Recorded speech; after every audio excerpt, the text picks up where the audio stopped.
पारस पत्थर से जुड़ी कई कहानियां पूरे देश में प्रसिद्ध हैं, लेकिन ये कहाँ है, कैसा है या किसके पास है, ये आज तक प्रदेश के ग्वालियर शहर के बीचों बीच से गुजरने वाले नाले स्वर्ण रेखा का नाम भी इसी पारस पत्थर की देन रहा है। बुजुर्गों के अनुसार कभी स्वर्ण रेखा एक नदी हुआ करती थी। पूर्व में कभी एक राजा इसके किनारे से हाथी पर बैठकर ग्वालियर की ओर जा रहे थे। इस दौरान हाथी पर बंधी लोहे की जंजीर लगातार जमीन को छू रही थी। इसके बाद जब राजा अपने महल पहुंचे तो उन्होंने देखा कि हाथी पर बनी जंजीर सोने की हो गई है, जिससे उन्हें नदी के किनारे पारस पत्थर होने की बात का पता चला। इसके बाद उस पत्थर को ढूंढने की तमाम कोशिश की गई, लेकिन वह नहीं मिला और तब से ही इस नाले का नाम स्वर्ण रेखा पड़ गया।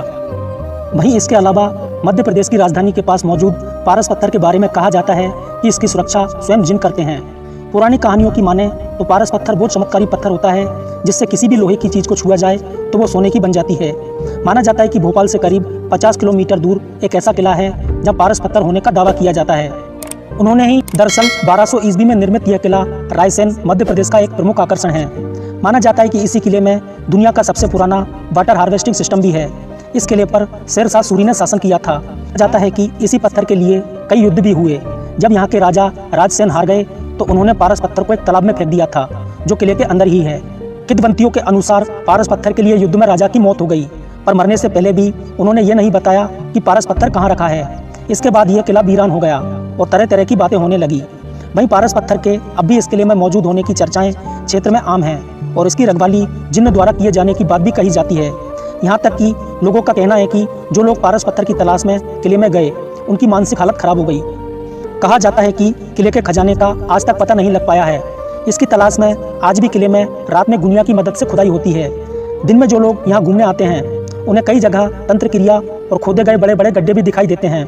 बहरहाल पारस पत्थर और जिनको लेकर अब तक कोई ऐसा सबूत हाथ नहीं लगा है कि पुरातत्व विभाग इस पर कोई ठोस कदम उठाए। दिन के अलावा मध्य प्रदेश के ही पन्ना जिले में जहाँ हीरे की खदान है, कहा जाता है कि वहाँ से 70 किलोमीटर दूर दनबारा गांव के एक कुएं में रात को रोशनी दिखाई देती है। लोगों का मानना है कि कुएं में पारसमणि है। पारसमणि की खासियत यह है कि इसके एक स्पर्श से लोहे की कोई भी वस्तु सोने में तब्दील हो जाती है। यहाँ के कुछ लोगों का मानना है कि यह मणि आज भी इस कुएं में मौजूद है, जिसकी वजह से रात में यहाँ रोशनी दिखाई देती है। वहीं कुछ लोग ऐसे भी हैं जो इसे देखने का दावा करते हैं।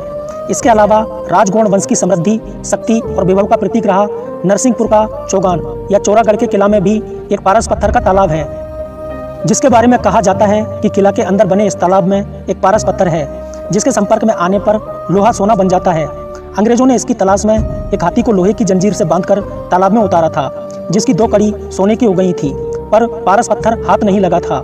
इस पत्थर का जिक्र पौराणिक ग्रंथों और लोक कथाओं में मिलता है। पारस के संबंध में हजारों किस्से कहानियां समाज में प्रचलित हैं।